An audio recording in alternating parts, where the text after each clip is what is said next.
Director sir के लिए बहुत जोरदार ताली बजी, लेकिन आगे पीछे नहीं बजी। बजाओ फिर से। Thank you. सो काफी बातें हो गई और सबके लिए कि आखिरी सेशन है, ठीक है। सो रिलैक्स, ज्यादा देर और नहीं बैठना है, क्योंकि हम शायद 1 घंटे से ज्यादा चीजों को नहीं सुन सकते हैं, समझ सकते हो। आप अपनी मैनेजमेंट स्टडीज में भी नहीं, इट्स वर्किंग सर, पढ़ते ही होंगे, लेकिन बस थोड़ा सा और इसीलिए अलग अलग टॉपिक्स थे। तो आपने सबसे पहले लीडरशिप के लेसन लिए, उसके बाद इन्वेस्टमेंट में आपने बढ़िया चीजें देखी। हाउ मेनी पीपल यहां से एसआईपी शुरू करने का सोच रहे हैं? गुड। आप करेंगे नहीं करेंगे that is a different thing, लेकिन वो बात आपको समझ आई, that is important. Mental wellbeing जिस पर बात होना जरूरी है। तो बहुत अच्छा एक पैनल डिस्कशन यहाँ भी हुआ श्रेया के साथ and with other experts. Now at last, तो ये तीनों बातें जो थी आपके लिए थी, आपकी ग्रोथ, आप अच्छे लीडर बने, आप अच्छा इन्वेस्टमेंट करें, सो आपके पास एक अच्छी वेल्थ बने, and wellbeing, mental wellbeing important है, वो भी आप ही के लिए। लेकिन कुछ हमें देना भी पड़ता है सोसाइटी को, सब कुछ आप ही की तरफ आए वो ठीक बात नहीं है। आप दें, ऐसे भी सोसाइटी हमारे पास होनी चाहिए जहां हम दूसरों का सोचें। और सस्टेनेबिलिटी, ये वर्ड आजकल काफी ज्यादा चल रहा है। तो सबसे पहले डॉक्टर भट्ट आपका बहुत शुक्रिया, क्योंकि मुझे बताया गया कि you want to talk leadership और ये तमाम चीजें ठीक है, लेकिन आप सस्टेनेबिलिटी का पॉइंट उसमें लेकर आना चाहते हैं, and I think that is really really important. और अगर ये वाली जनरेशन उसका महत्व समझे और उसे प्रैक्टिस में लेकर आए, तो विकसित भारत बाय 2047 तमाम चीजें जो हम कह रहे हैं, हमको देश को जैसा बनाना है, आई थिंक उसमें बड़ा रोल प्ले करेगा। तो सबसे पहले मैं आपसे यही समझना चाहूंगा, सस्टेनेबिलिटी बहुत वास्ट टर्म है, लेकिन जब हम अपनी लाइफ में सस्टेनेबिलिटी के लिए बात करते हैं, what does it mean? Sir, अभी कुछ बातें मैंने सुनी प्रीवियस सेशंस में भी। तो जनरली सस्टेनेबिलिटी की बात आती है तो लोग सोचते हैं कि हमको प्लांटेशन करना चाहिए, बस वही, या वाटर कंजर्वेशन करना चाहिए। वो इसका एक बहुत बड़ा पार्ट है, लेकिन सस्टेनेबल डेवलपमेंट में 2 वर्ड्स हैं। जनरली एमबीए में जो स्टूडेंट्स होते हैं, जो आपका सेशन फाइनेंस के ऊपर है, तो जनरली लोग फाइनेंस की बात करते हैं या डेवलपमेंट की बात करते हैं जो इकोनॉमिक है। राइट। सो इकोनॉमिक डेवलपमेंट चाहे अहमदाबाद हो, इंडिया हो या वर्ल्ड के लिए जरूरी है, आर्थिक विकास है। लेकिन development is much beyond economic development. So right. There is a social development, there is a emotional development, there is a spiritual development, right? तो अगर sustainable development को अपन हिंदी में बोलें तो इसको बोलेंगे सततता या right, yes. टिकाऊ। तो जैसे हम ड्यूरेबिलिटी कहते हैं, सतत इज कंटिन्यूअस, हिंदी में शाश्वत कह दीजिए, कुछ भी कह दीजिए, और डेवलपमेंट वी शुड सस्टेन। तो आपसे पहले जो मैडम है वो कह रही थी, तो एक कई वर्ड्स एक्रोनिम्स की बात हुई, तो 3 P's एमबीए स्टूडेंट्स को हम इस तरीके से समझाते हैं। तो 3 P's जब हम बात करते हैं तो they generally think about profits, वो इकोनॉमिक डेवलपमेंट है। right. लेकिन प्रॉफिट के अलावा 2 और P's की मैं बात करूं तो वहां आता है प्लेनेट एंड पीपल। तो when you combine people with planet and profit, तो अगर इन तीनों को कंबाइन कर दें तो that is where sustainable development comes into picture. तो थोड़ा सा मैं और अगर गहराई में जाऊं, आज मेरे पास पैसा है, आपके और हमारे पास पैसा है, तो हम 1 कार नहीं 2 कार खरीद सकते हैं, 1 घर नहीं 2 घर खरीद सकते हैं, 2 BHK से 3 BHK पे जा सकते हैं, बंगलों पे जा सकते हैं। लेकिन एक ऐसा व्यक्ति समाज का जो 30-40% इंडिया में हो सकता है, जो स्लम में भी गुजारा कर रहे हैं, राइट, तो हम उनके बारे में भी तो सोचें, है ना। हमारे पास 2 गाड़ियों का शायद स्पेस होगा, लेकिन किसी के पास साइकिल रखने की जगह नहीं है, हम उनके बारे में भी तो सोचें। हमारे पास बहुत पानी है, हम गार्डन में 2-2 बार 3-3 बार पानी पिला सकते हैं, लेकिन लोगों के पास अपने गाय और बकरी को पिलाने के लिए पानी नहीं है, अपने खुद के लिए पीने के लिए पानी नहीं। तो इट्स अबाउट बैलेंस ग्रोथ, है ना। दुनिया अमेरिका और कनाडा और G7 और G20 नहीं है ना। दुनिया में 200 देश हैं, हम उनके बारे में भी सोचें। तो coming back to your question again, sustainability is not just about plantation और वाटर। तो अगर सस्टेनेबल डेवलपमेंट गोल्स की बात करें, I am sure these friends are aware, there are 17 goals जहां पर इक्वालिटी भी आती है, जेंडर इक्वालिटी भी आती है, जहां पर इंक्लूसिव सोसाइटी की बात भी हम करते हैं। कल और परसों हमने बहुत सारे आर्टिकल्स पढ़े होंगे अबाउट डिफरेंटली एबल्ड पीपल और डिसेबल्ड पीपल, जिनको हमारे प्राइम मिनिस्टर मोदी साहब दिव्यांग कहते हैं। क्या हमको उनके बारे में नहीं सोचना चाहिए? right. हर जगह का सीढ़ी होगी तो ये दिव्यांग कैसे चढ़ेंगे? हमको उनके बारे में भी सोचना चाहिए। जो देख नहीं पा रहा उसके बारे में क्या सोचे, जो सुन नहीं पा रहा वो।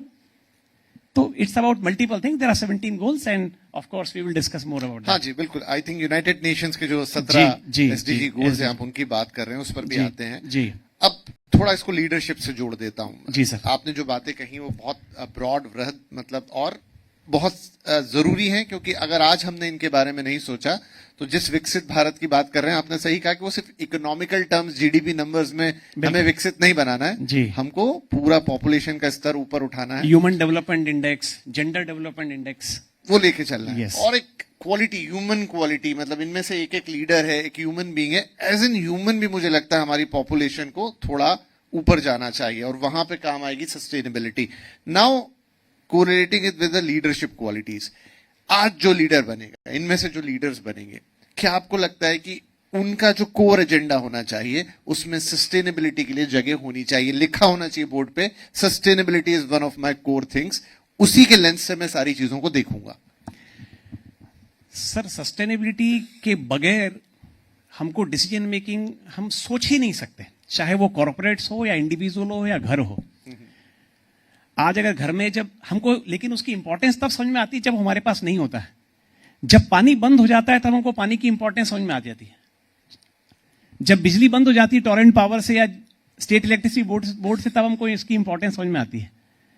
जब मौसम बहुत परिवर्तन होता है और सनलाइट नहीं आती, तब हमको उसकी इंपॉर्टेंस समझ में आती है। तो हम सबको, चाहे इंडिविजुअल हो या सोसाइटी हो, सिविल सोसाइटी, एजुकेशन इंस्टीट्यूट, सरकारों को समझना ही पड़ेगा, और जितना जल्दी हम समझें वो बेहतर है। तो मैं एक 4 लाइन सुनाना चाहता हूं कि वक्त को जिसने न समझा, वक्त को जिसने न समझा उसे तो मिटना पड़ा है, और तलवार से यदि बच गया तो फूल से कटना पड़ा है। क्यों न कितनी ही बड़ी हो, क्यों न कितनी ही कठिन हो, हर नदी की धार को चट्टान से हटना पड़ा है। हमको जरूरी है, हम आज नहीं समझेंगे तो संघर्ष हमको सिखाएंगे, ठोकरें हमको सिखाएगी, सीखना ही पड़ेगा। अब आपने जो लीडरशिप की बात कही, इंडिविजुअल लेवल पे हम, हर व्यक्ति लीडर है, आज भी ये लीडर ही है। फ्यूचर में ये किसी अपने स्टार्टअप के लीडर बनेंगे या जनरल मैनेजर बनेंगे, सीईओ बनेंगे, वो एक लीडरशिप की अलग पोजीशन है। लेकिन लीडर ये आज भी हैं, तब आप शायद मैनेजर बन जाएंगे, जनरल मैनेजर बन जाएंगे, सीईओ बन जाएंगे। और लीडरशिप की जब बात है, it's about leading, it's about decision making, it's about planning. और एक बहुत बड़ा फैक्ट्स मित्रों मैं आपको बताऊं, आप लोगों ने कई जगह सुना होगा कि जब आप लीडरशिप की बात करते हैं तो आपको समय को और कॉन्टेक्स्ट को समझना पड़ेगा, समय को और कॉन्टेक्स्ट को समझना पड़ेगा। तो आज की तारीख में जो सबसे बड़े 3 फैक्टर हैं, जो प्राइम मिनिस्टर को भी समझना जरूरी है इंडिया में, और डोनाल्ड ट्रंप को भी सब समझ रहे हैं, सब कुछ है, वो 3 चीजों में, एक है सस्टेनेबिलिटी या क्लाइमेट चेंज, पहला। दूसरा है टेक्नोलॉजी, जिसमें एआई लीजिए, रोबोटिक्स लीजिए, मशीन लर्निंग लीजिए, आईओटी लीजिए, जिसको हम इंडस्ट्री 4.0 और 5.0 कहते हैं। और तीसरा है जियोपॉलिटिक्स। तो एज ए इंडिविजुअल भी हम समझें, कंपनी समझे, कंट्री समझे। और इसीलिए मैं ये बात कह रहा हूं कि जब हम लीडरशिप की बात करते हैं, अगर हमको एनवायरमेंट की समझ नहीं है, एनवायरमेंट में मैक्रो इकोनॉमिक एनवायरमेंट कह रहा हूं, technology, marketing, social, cultural, legal, तो तब जाकर के सस्टेनेबिलिटी भी उसका बहुत बड़ा फैक्टर है। ये आपकी विकास को नई दिशा देगा। हमारी कॉर्पोरेट रिलेशंस टीम भी यहां बैठी है, अभी प्लेसमेंट का सीजन है। कई कंपनीज ने भी हमसे आकर के कहा है कि इन स्टूडेंट्स को सस्टेनेबिलिटी के बारे में बहुत ज्यादा नहीं पता है। तो अब धीरे धीरे, चाहे मार्केटिंग हो, फाइनेंस हो, एचआर हो, ऑपरेशंस में, कंपनीज भी ये रियलाइज करती हैं कि इन सब चीजों के अलावा उनको क्लाइमेट चेंज की या सस्टेनेबिलिटी की कितनी समझ। और ये इसीलिए ये बात मैंने कही कि ये सिर्फ एक बहुत कोई सोशल रिस्पॉन्सिबिलिटी जैसा टॉपिक नहीं है कि आपको लगे कि हाँ ऐसी बातें होती रहती है मंच पे बैठ के, लेकिन ये आपके करिकुलम का हिस्सा है। और यकीन मानिए बहुत सारी कंपनीज अब इस बात पे लेगी कि आपको, जैसा आपने कहा, कि आपको सस्टेनेबिलिटी की कितनी समझ है, ये आपके मार्कशीट्स में जुड़ेंगी या आपके ओवरऑल सीवी के अंदर ये बात बिल्कुल जुड़ने जा रही है। आप कहीं बाहर जाके देखिए, दूसरे देशों में कई बार मौका मिलता है, कुछ ऐसे प्लेटफॉर्म्स पे सस्टेनेबिलिटी को इतना ऊपर ले जाके बात करते हैं कि हमें लगता है कि अभी हमें बहुत कुछ जानना बाकी। एक छोटा सा सप्लीमेंट्री क्वेश्चन सर। जी सर। सस्टेनेबिलिटी ये लोग रिस्पॉन्सिबिलिटी के तौर पे रखें या उससे ऊपर का शब्द कमिटमेंट वहां जाना पड़ेगा, मतलब you are committed to that thing, responsibility पीछे रह गया? बिल्कुल सही कह रहे हैं सर। पुराने सेशन में भी जो माइंडसेट की बात हो रही थी, it's about mindset, and that should be reflected everywhere, every day, every second. और उसके छोटे छोटे उदाहरण हैं, और ये कोई बहुत बड़ा रॉकेट साइंस नहीं है। फॉर एग्जाम्पल, हम किसी अभी आप इस रूम में बैठे हुए हैं, अगर मान लीजिए यहां पर 50 लाइटें जल रही है, तो can we optimise it with 30? आज हमारे घर में है, हम कई बार ऐसा होता है, मैं अपने घर में भी देखता हूं, आप भी देखते होंगे, हम किसी कमरे से निकले, एसी चल रहा है, तो 3 कमरे हैं तो तीनों में एसी चल रहा है ना? या एक कमरे में 2 लाइट लगी हुई है, या पंखा चल रहा है।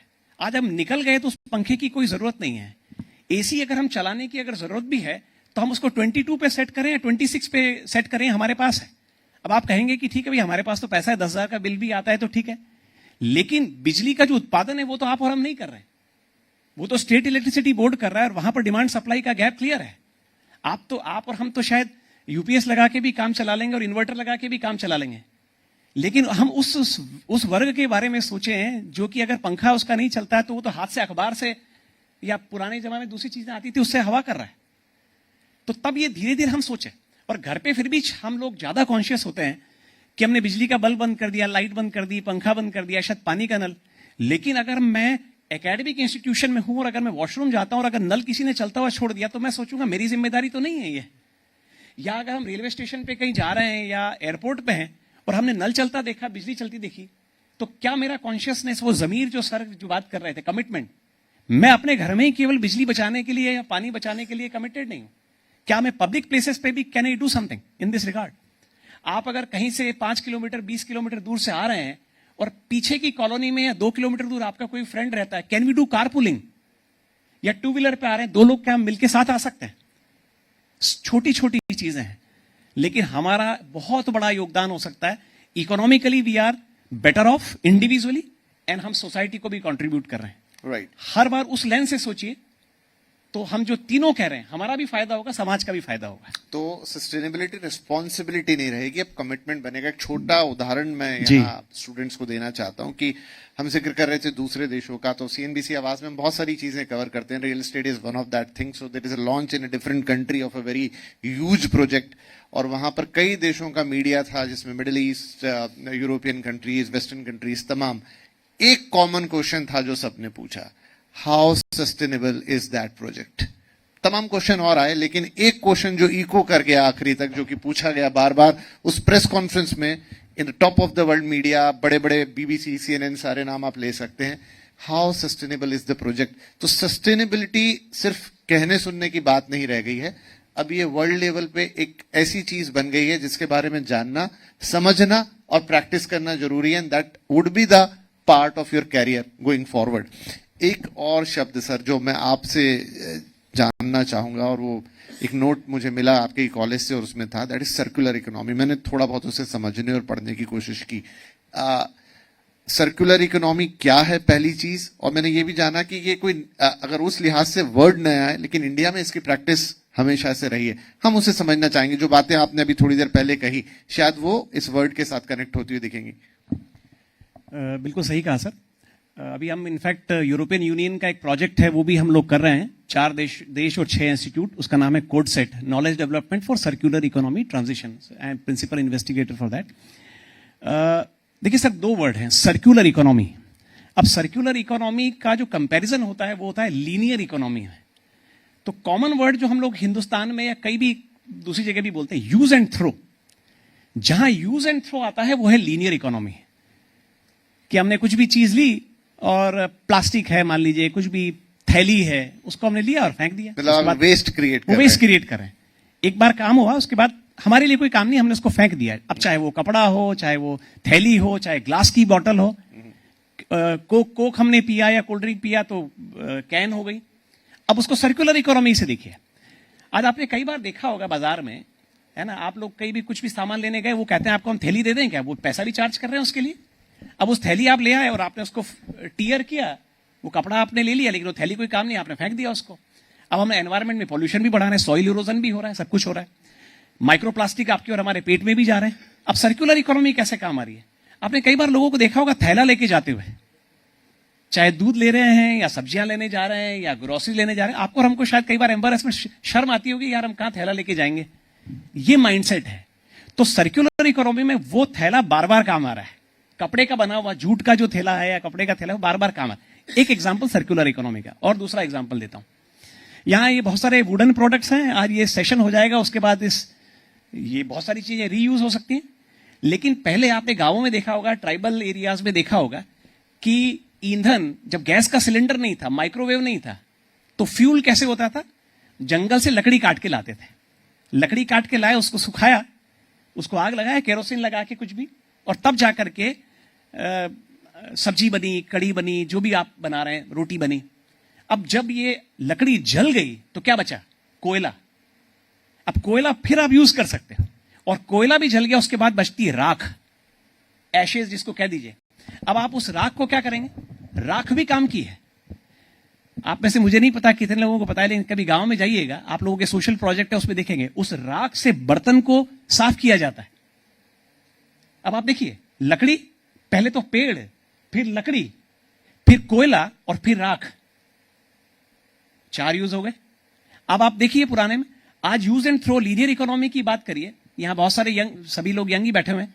आज आपने विशेष रूप से, विद ऑल ड्यू रिगार्ड्स, यहां पे बच्चियां बैठी हुई हैं, सोशल मीडिया का जमाना है, पुराने सेशन में बात हो रही थी, एक बार अगर आपने कोई आउटफिट पहना, शादी फंक्शन में, महिलाओं रिंग सेरेमनी में, हल्दी में, क्योंकि वो फोटोग्राफ आ गया, आपने इंस्टाग्राम पे डाल दिया, अगली बार आप उस फोटो को या वही आउटफिट पहनने से पहले सोच रहे हैं, है ना? लेकिन अगर सर्कुलर इकोनॉमी में है तो एक कपड़ा, अब वो कपड़ा तो खराब नहीं हुआ है, आपने तो 2000, 5000, 10,000 में लिया है ना? तो क्या वो कपड़ा बार बार काम आ सकता है? क्या वो दूसरी जो रिंग आपके लिए काम आ सकती है? जूता बार बार काम आ सकता है? तो तब जाकर के जो सर्कुलर इकोनॉमी और सस्टेनेबिलिटी की जो प्रिंसिपल्स की बात आते हैं, हम कई बार 3R, 4R, 5R, 6Rs की बात करते हैं। मैं पहले पीस की बात कर रहा था। Refuse, reduce, reuse, repurpose, recycle. आज अगर सिंगल यूज प्लास्टिक है, मना कर दीजिए, मुझे नहीं चाहिए। गवर्नमेंट ने बैन कर रखा है, फिर भी सिंगल यूज प्लास्टिक बाजार में अवेलेबल है। आप और हम अगर एज ए कंज्यूमर मना कर दे कि सिंगल यूज प्लास्टिक नहीं लेंगे, तो कंज्यूमर भी सोचेगा, सरकारें भी फोर्सफुली सोचेंगी। दूसरा है रिड्यूस।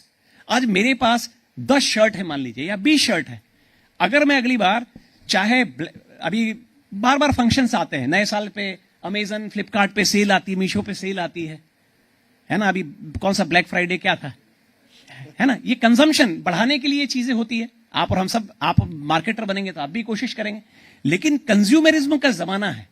तो दूसरी चीज आती है रिड्यूस, कहीं ना कहीं हम रोक लगाए, और फिर आती है रीयूज। चलिए कोई बात नहीं, अब फैशन हो गया, आपका मोबाइल पुराना हो गया, लेकिन आपके वो मोबाइल काम का नहीं, किसी के तो काम का होगा। आपके सर्वेंट के काम आ सकता है, मेड के काम आ सकता है। कोई आपका पुराना कंप्यूटर है, आप किसी स्लम में जाइए, किसी सरकारी स्कूल में जाइए और वहां कहिए डोनेट कर दीजिए, आप सक्षम है, किसी और के काम आएगा। हम कर सकते हैं, हम कर सकते हैं। वहां जाके रीयूज, फिर आता है रीपर्पज। रीपर्पज में क्या है? आज आपने कई बार देखे होगा, एक चीज जिस काम के लिए आई थी उसका और कोई पर्पज हो सकता है क्या? तो मान लीजिए ग्लास में एक वास रख करके आपने कोई फ्लावर पॉट बना दिया, है ना? आप में से यहां बहुत सारे, अगेन मैं गर्ल्स के लिए आता हूं, साड़ी है, साड़ी का सलवार सूट बन सकता है क्या? और कुछ हम कपड़ा बना सकते हैं क्या? है ना? तो रीयूज, और फाइनली रीपर्पज के बाद रिसाइकल। आज ई वेस्ट की हम लोग बात करते हैं, एक मोबाइल और उसमें से लेड निकाला जा सकता है, कॉपर निकाला जा सकता है, बहुत सारे मेटल काम आएंगे। सिमिलरली ये कपड़ा जो निकला, उसका मान लीजिए चद्दर बन गया, आप उसको पोछा लगाने में इस्तेमाल कर सकते हो। खराब पानी भी फेंकना नहीं चाहिए, खराब पानी से आप क्या कर सकते हो? सफाई हो सकती है। और खराब पानी हो, लेकिन पानी तो पानी है, आग बुझाने में तो पानी काम आएगा। आई थिंक जितने एग्जाम्पल दिए जाएं उतने कम है। सस्टेनेबिलिटी और रीयूज, रीवर्क, और जो दस्तूर साहब थोड़ी देर पहले बता रहे थे कि वो जो टेम्पटेशन आते हैं खर्चा करने के, शायद उससे भी ये चीज कनेक्ट हो जाएगी। व्हेन यू थिंक कि मैं कितना रीयूज कर सकता हूँ, चीजों को कितना इस्तेमाल कर सकता हूँ, और वही पैसा इन्वेस्ट कीजिए, तो आगे वो जो एग्जाम्पल था उनका मारुति से रॉल्स रॉयस वाला, वो हो जाएगा। राइट। हमने सस्टेनेबल गोल्स की बात की थी थोड़ी देर पहले, यूनाइटेड नेशंस वाले, तो वो तो 17 हैं टोटल नंबर में, लेकिन कोई 2-3 गोल्स जो इंडियन कॉन्टेक्स्ट में इंपॉर्टेंट है, यूनिवर्सिटीज उसे अडॉप्ट करें, हम अपने करिकुलम में लेके आए, या आप निर्मा में ऐसा कुछ कर रहे हैं? सर, सबसे पहले तो मैं क्यूरिकुलम में हम जो पढ़ा रहे हैं वो बताऊंगा। वो ये है कि मार्केटिंग स्टूडेंट्स को भी हम लोग बताते हैं सस्टेनेबल मार्केटिंग क्या होती है, या सस्टेनेबल एचआर प्रैक्टिसेस या रिक्रूटमेंट प्रैक्टिसेस क्या है।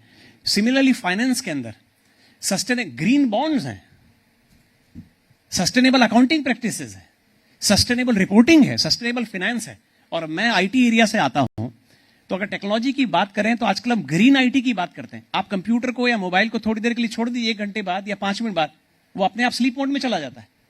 Ultimately it's about reducing the energy, the consumption. तो ये सब चीजें, ग्रीन, वर्चुअलाइजेशन और ऐसे बहुत सारी चीजें हैं जो सब्जेक्ट में ये लोग पढ़ेंगे।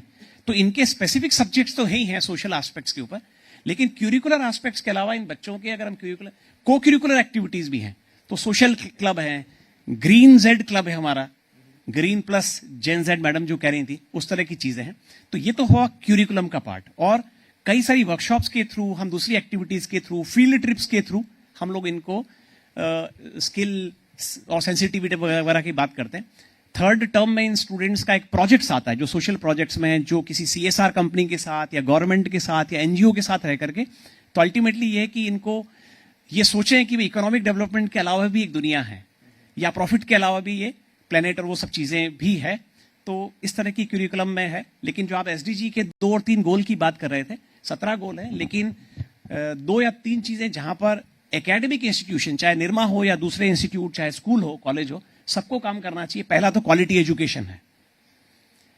हम कंटेंट को कंटिन्यूअसली अपग्रेड करें, जो सोसाइटी की रिक्वायरमेंट है, इंडस्ट्री की रिक्वायरमेंट है ना, ओवरऑल कॉन्टेक्स्ट की रिक्वायरमेंट उसके हिसाब से बनाए। हम साल में 2 बार कंटेंट को अपडेट करने की कोशिश करते हैं। दूसरा है जेंडर इक्वालिटी, मेल और फीमेल बराबर हैं, राइट। सो वो एक पार्ट है जिसपे हमको सबको ध्यान देना चाहिए, राइट। इक्वालिटी जरूरी है। एंड जब मैं इक्वालिटी की बात कर रहा हूं, it's not just about gender equality, there can be other types of equality, economic, okay, हर तरह के लोग हो सकते हैं। तीसरा चीज हम लोग कर सकते हैं वो ये है कि इंक्लूसिव सोसाइटी। हर व्यक्ति मिडिल क्लास हो जरूरी नहीं है, हर व्यक्ति अपर मिडिल क्लास हो या रिच क्लास हो जरूरी नहीं है, हर वर्ग के लोग आते हैं।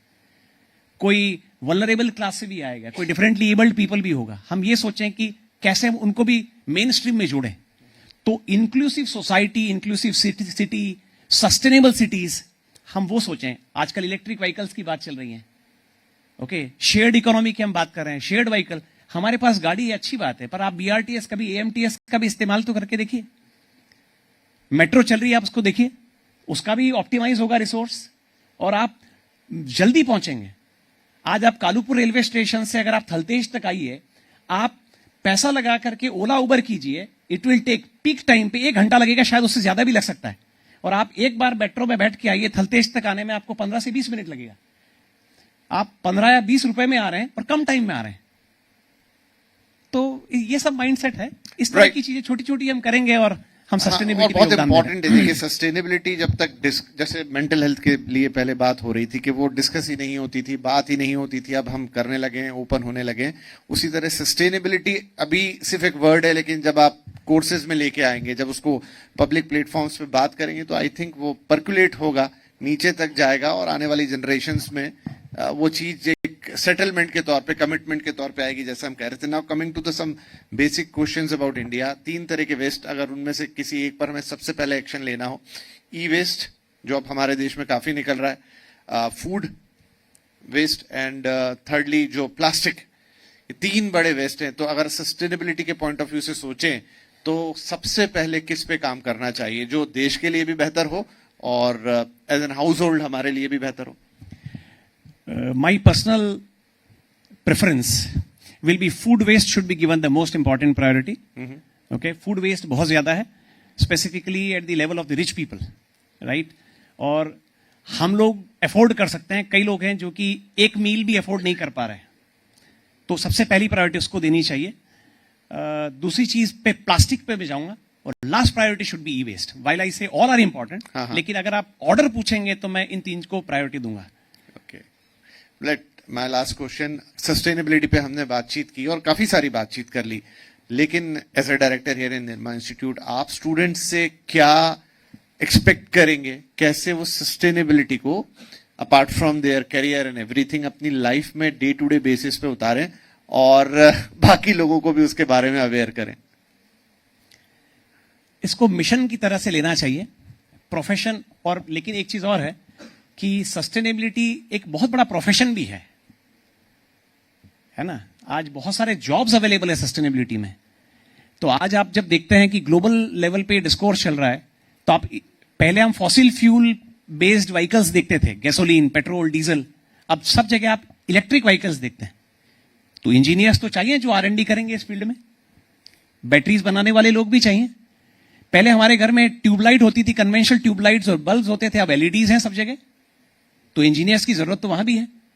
और जो मैंने आपको कहा कि ग्रीन फाइनेंस और ग्रीन मार्केटिंग और ग्रीन HR और ग्रीन IT, तो आज डॉक्टर नीरज यहां बैठे हैं, शुभ्रा जी यहां बैठी हुई हैं, corporates are also demanding for it. So ये क्वेश्चन नहीं है कि हमको सस्टेनेबल ऑप्शनल नहीं है, एकेडमिक इंस्टीट्यूशन के लिए जरूरी है कि इस तरह के क्यूरिकुलम को एम्ब्रेस किया जाए। अभी मैडम एम्ब्रेसिंग की बात कर रही थी, तो ऐसा नहीं है कि ये सिर्फ कॉस्ट कम करने के लिए या हमारे अपने इकोनॉमिक गेन के लिए या सोशल गेन के लिए है, ये आपके प्रोफेशन के लिए, स्टार्टअप्स के लिए, जॉब्स के लिए, ल्यूक्रेटिव अपॉर्चुनिटी के लिए और किसी ऑर्गेनाइजेशन में आपको खुद को लेडर पे जल्दी आगे बढ़ने के लिए भी ये जरूरी है। लेकिन अगर हम सोशल फ्रंट पे भी देखें तो कोई भी विकसित भारत वगैरह की बात कर रहे हैं, समाज की सुधार और देश का सुधार हमेशा खुद से होता है, निज पर शासन फिर अनुशासन। तो पहले हम कुछ आदतें बदलने की कोशिश करें और फिर जिनको इसके बारे में जानकारी नहीं है, सेंसिटाइजेशन नहीं है, हम यही जो मैंने 5 आवर्स की बात की, हम खुद से शुरुआत करें और दूसरों को भी एजुकेट करने की कोशिश करें। कबीर दास जी ने एक बड़ी खूबसूरत बात कही है, वहां से मैं अपनी बात को कंक्लूड करता हूं कि जो सुख मिलता राम भजन में, जो सुख मिलता राम भजन में, वो सुख ना मिले अमीरी में, मन लागो मेरो यार फकीरी में। क्या बात है, इस पे तो तालियां बज जानी चाहिए। और बहुत अच्छे नोट पे आप लास्ट लाइन है, श्रद्धा मिले सबूरी में। तो कहीं पर हम पेशेंस रख लें कि चलिए हो गए 10 ट्राउजर 20 शर्ट, ठीक है, एनफ, साल का 2 शर्ट खरीदेंगे पर्याप्त है। आपके पास पैसा, आप तो हर महीने खरीद सकते हैं, हर 10 दिन में खरीद सकते हैं, कहीं रुक जाए। सही बात है। और जैसा पूरी बातचीत में शायद समझ में भी आया होगा कि सस्टेनेबिलिटी ठीक है, वो एक सोशल कॉस्ट जैसा ज्यादा साउंड करता है, लेकिन वो आपके करियर के लिए भी उतना ही इंपॉर्टेंट। एक छोटा सा काम आप कर सकते हैं कि जाके जो भी आप यूज करते हैं, गूगल सर्च इंजन या किसी भी तरह का AI या जो भी सोशल मीडिया, 4 बार सस्टेनेबिलिटी लिख दीजिएगा, फिर वो फीड्स आपका पीछा नहीं छोड़ेंगी। रोज जब भी फोन खोलेंगे वो आता रहेगा और फिर आपके सबकॉन्शियस में चला जाएगा, तो अवेयरनेस अपने आप बिल्ड होगी। खुद भी अवेयर रहिए और बाकी लोगों को भी अवेयर कीजिए। Doctor Bhatt, thank you very much. फिर से आपका शुक्रिया कि आपने इस टॉपिक को लेके आए एट द फोरफ्रंट और हमें आज यहाँ बातचीत करने का मौका मिला। We are grateful to CNBC Udaan and wonderful title and punchline, तैयारी कल की। Thank you sir, thank you very much.